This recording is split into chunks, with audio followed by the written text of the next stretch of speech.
Donc, on est bientôt 2021. Est-ce que tu t'en rends compte que 2020 est déjà fini? On met ça de côté, puis on commence la nouvelle année. Donc, hola, je pense que tu as une petite idée de la vidéo qui s'en vient aujourd'hui. Donc, c'est le moment de parler de 2020 et du 2021. Donc, je pense que je suis pas la seule qui a trouvé que 2020 était quand même assez sensationnel. Pas nécessairement dans les bons sens partout, mais elle nous a quand même appris beaucoup 2020 et c'est ça. Je sais pas pour toi, mais moi, malgré la situation actuelle, 2020 m'a appris beaucoup et m'a fait grandir énormément. Elle m'a permis de faire des expériences que je n'avais jamais faites. C'est en 2020? 2020? Non, 2019 que j'ai commencé Herbalife, ouais. Donc, ça m'a vraiment comme mis beaucoup d'expérience sur mon chemin. Puis je pense que c'est vraiment de là que j'ai trouvé mon envie pour le développement personnel. Puis comme, c'est là que j'ai commencé à évoluer, je dirais. Ouais. Par contre, je ne fais plus de vente pour la compagnie. Je l'adore. J'adore les produits. Je l'ai déjà mentionné dans une autre vidéo.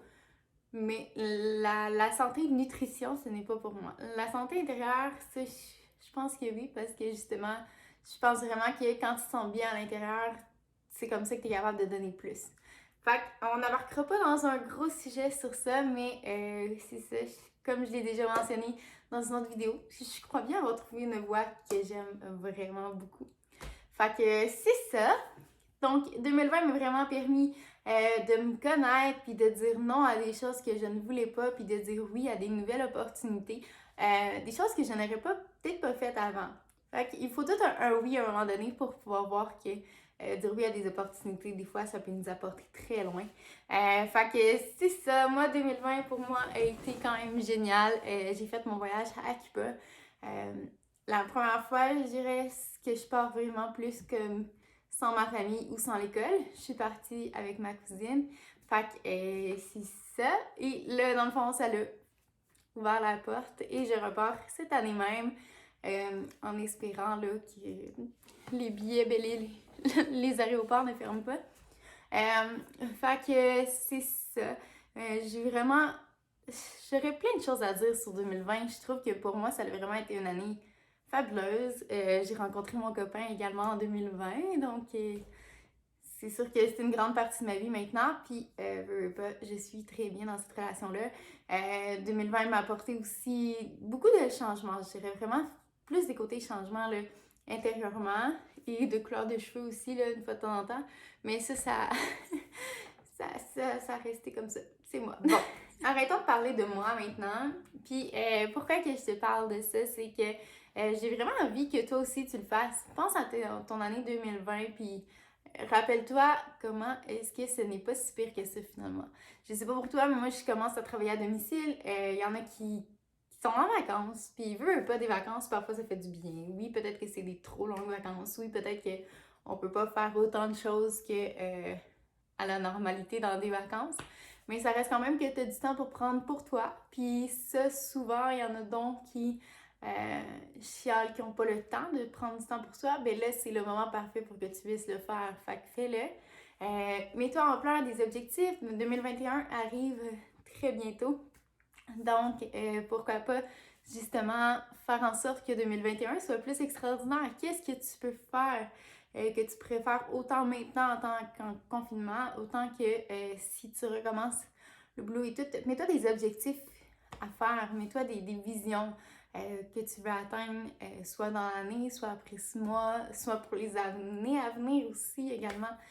Si tu te dis que tu as un projet dans 10 ans, mais c'est peut-être bon que tu le commences maintenant. Fait que c'est ça, genre, rappelle-toi tout ce que tu as vécu en 2020. Rappelle-toi les hauts, les bas. Puis pour vrai, j'espère vraiment que tu vas prendre conscience que 2020, c'était pas si pire que ça. Puis j'espère aussi que tu vas avoir espoir en 2021, comme moi j'ai espoir en 2021. Puis que la vie un jour revienne à la normale. Mais en même temps, je te souhaite aussi de comprendre que c'est toi qui décides comment tu vois la situation. Oui, même moi, des fois, je chiale, veux pas. C'est quelque chose c'est une situation qu'on n'est pas habitué de vivre, fait que c'est normal qu'on ait comme des hauts et des bas par rapport à cette situation-là. Mais garde ton petit positif, puis comme, c'est ça. T'as le droit de chialer une fois de temps en temps, mais garde ta belle énergie. Et je sais pas pour toi, mais moi, pour début 2021, j'ai envie de faire un vision board. J'essaie vraiment de chercher comment je vais le faire. J'aimerais ça vraiment plus comme papier et non sur un téléphone parce que je trouve vraiment que, je sais pas, je le vois plus souvent, peut-être le mettre aussi sur mon fond d'écran, mais comme à un endroit que je me lève puis je le vois pour comme à chaque jour me rappeler ma vision puis justement de faire des choses à chaque jour en lien avec ma vision. Fait que c'est ça. Ma vidéo aujourd'hui est pas énorme, mais c'est vraiment juste prendre le temps, à chaque année même, prendre le temps de vraiment faire un petit tour de ce qui s'est passé l'année suivante, puis qu'est-ce que tu veux qui change ou qu'est-ce que tu veux ajouter à ton année future. Je pense que c'est comme ça que tu fais vraiment un bilan, puis que tu es capable de voir ce que tu es capable de faire plus l'année prochaine ou peu importe. Puis c'est aussi comme ça que tu peux voir que finalement c'est pas si pire que ça, surtout quand que tu finis l'année un petit peu plus étrange qu'à la normale. Fait que c'est ça. J'ai envie de te souhaiter une super bonne année 2021, puis que prends cette année-là pour réaliser tes projets. Fais quelque chose que normalement tu voudrais faire mais que tu n'as jamais fait. Fais-le, c'est le temps. On se donne toujours des excuses. Ah, mais je vais le faire telle date. Ah, mais je vais le faire telle date. Bien, regarde, ta date, là, c'est le 1er janvier. Commence, même si tu es capable avant. Fais-le. Puis comme, pour vrai, je crois que faire des choses nouvelles, c'est vraiment la meilleure façon de vraiment être capable de comme être fier de soi. Parce que, veux pas, quand tu stagnes, que tu fais tout le temps la même chose, mais à un moment donné, tu vas comme te tanner, puis tu vas peut-être plus te trouver si bonne que ça. Mais quand tu fais quelque chose de nouveau, ben tu peux donc être fier de toi, puis je te souhaite d'être fier de toi. Je te souhaite de vraiment comme go pour vrai, go! Je le dis souvent dans toutes mes vidéos, mais je pense que où est-ce que j'ai vraiment grandi dans ma vie, c'est quand j'ai dit oui à des expériences, comme j'ai mentionné. Fait que je te souhaite de faire la même chose, puis je vais te souhaiter de passer une foule de belles journées. À la prochaine!